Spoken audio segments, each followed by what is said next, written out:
Rhett, could you update us on the right tackle position? Have y'all settled on the starter there yet? We've got a pretty good idea. We haven't kind of etched anything in stone yet, but Pat Miller's been working there a lot the last couple of days, as well as Sean Coleman some. And then Avery Young's still taking reps there, but he's also been taking reps inside at guard as well. So we haven't decided anything yet, but we think we're getting pretty close. Is there a good chance that Avery might stay inside at guard? It's possible, yeah. As we've gone through camp, we've started to see where we have strengths in certain places on our line. And, some guys move around, and he's really one of those guys, to be honest with you, Avery, that's talented enough to play all 5 positions. I mean, he really is.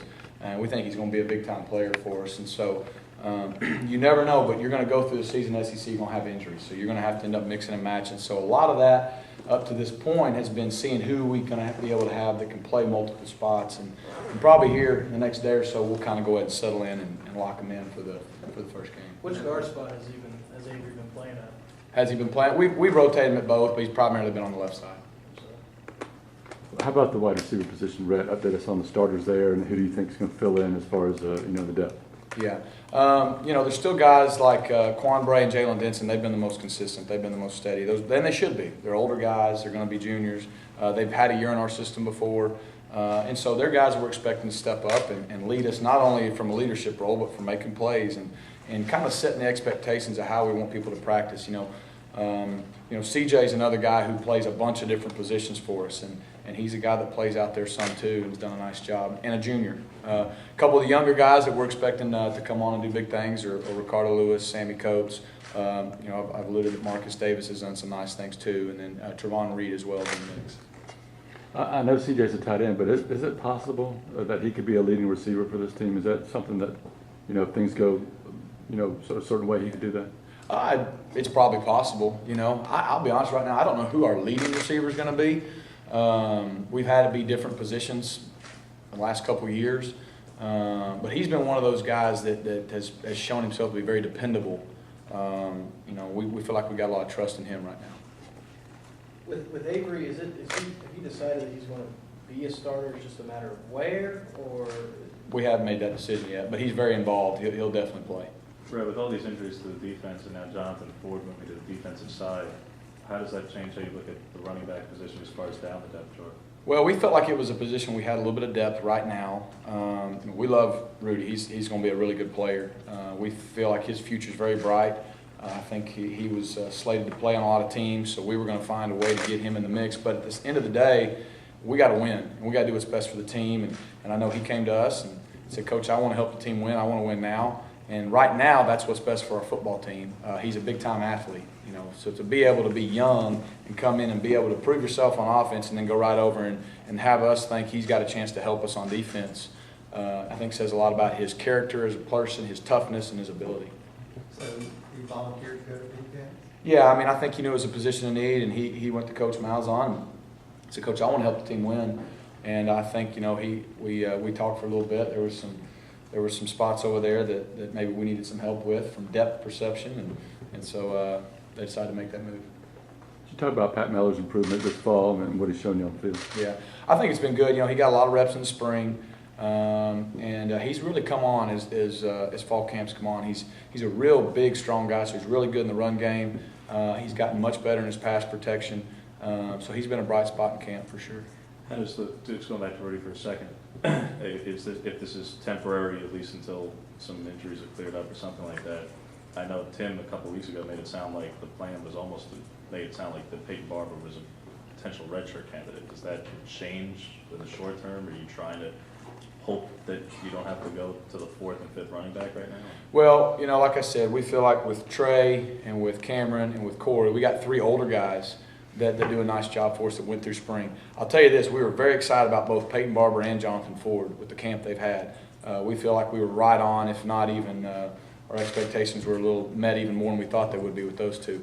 It just came down to, at the end of the day, it helps us to move Jonathan to defense right now, and he's one of those guys who wants to play and wants to help us win, so that's the move we made. And so Peyton Barber is a guy that from a physical standpoint we feel is ready to play.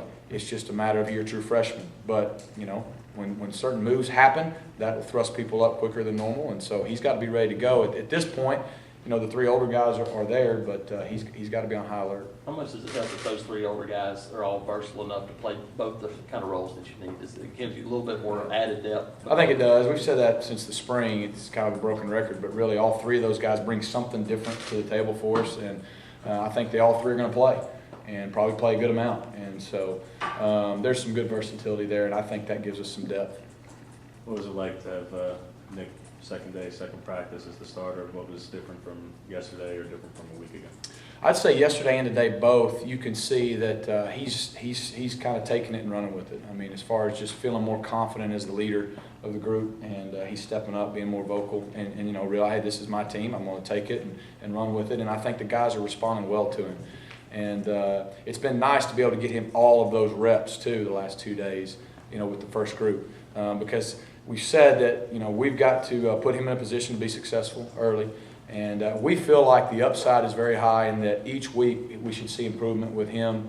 And, so we got to put him in a position to be successful. And I think the more reps he gets, the better he's going to be. You got something like 4 or 5 players on offense that have played quarterback before in high school. Mm-hmm. How much does that help as far as the learning curve at times? It helps a lot. We love recruiting quarterbacks, not only to play quarterback, but guys that maybe are going to project at other positions, because I think it gives you guys that are usually pretty smart. They understand the game. They understand defenses. And so quicker than most guys, they understand not just what they do on each play, but the whole concept of the play and the whole offense. And what that allows them to do is make smart football decisions. It also makes them more versatile, and there's no secret we like a bunch of guys out there who have potentially the ability to throw. So we always are looking for a great athlete who's played quarterback and won. Cody Burns is the type of guy. I mean, those kind of guys are Darvin Adams was a quarterback. I mean, I could go on and on. We like those kind of guys. You got Nick back there who's obviously played corner before, so you ever had that much of a mix of guys that have played everywhere? And I don't know. I don't know. That's probably got to help him a little bit, having been on the other side of things. But like I said, I think the more versatile guys are, the better football player all around they are. When did you know that Nick was going to be the guy? Was there any one moment, one play, that you boil it down to, this is what showed you, okay, he's going to be our starter? It was a steady process. The first scrimmage we went live, really I thought every quarterback did a really good job of not flinching, hanging in, taking shots. But you could tell right then it didn't affect him one bit. And then the second scrimmage, they weren't live, but I thought he really settled in, and with what we were asking him to do, felt confident, was calm. When good things happened, didn't rattle him. When bad things happened, didn't rattle him. He just was steady. He obviously can make plays.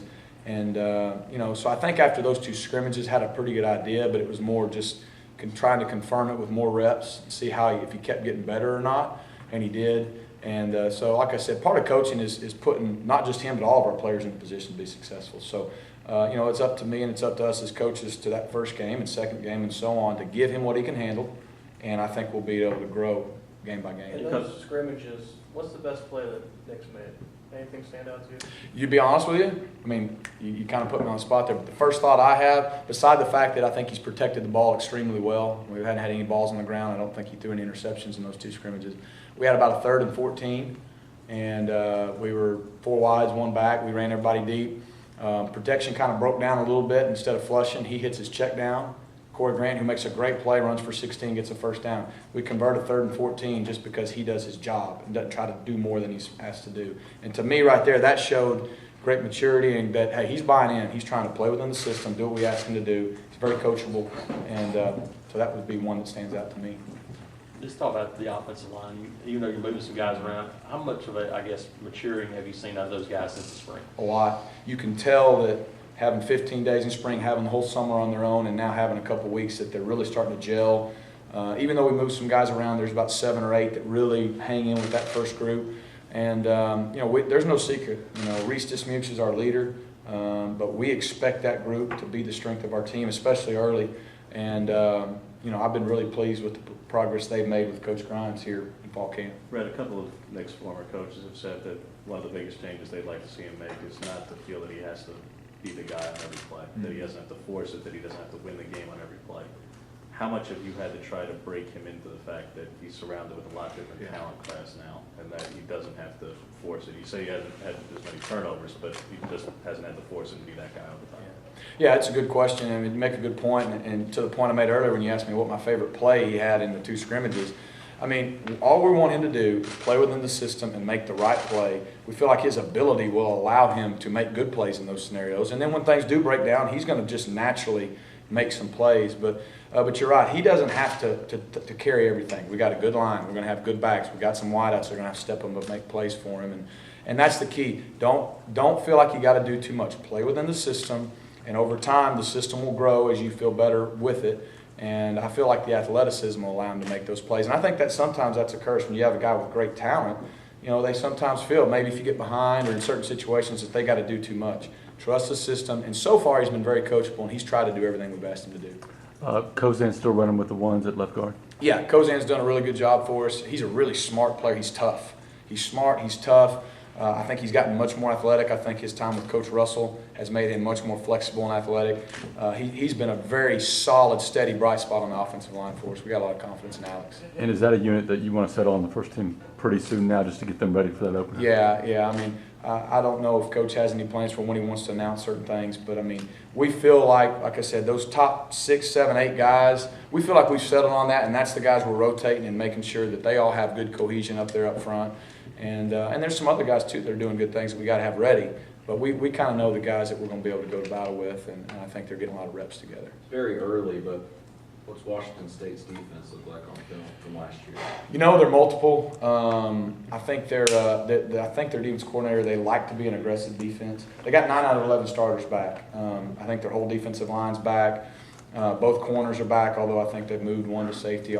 Now 3 safeties are back. I think their best player might be one of their linebackers, number 13. So, you know, when you got a unit that went through the first year of the system, they're always better in year 2. They beat their rival in the last game to have a lot of momentum going off season. And like I said, 9 out of 11 starters are back. So we expect a team to come in here very hungry, very disciplined, knowing their scheme, knowing what to do. I think they probably have a great plan. But they do some things. They give you a bunch of different looks. They don't just settle on one thing as far as fronts and coverages. So, you know, our guys are going to have to be disciplined and do their job.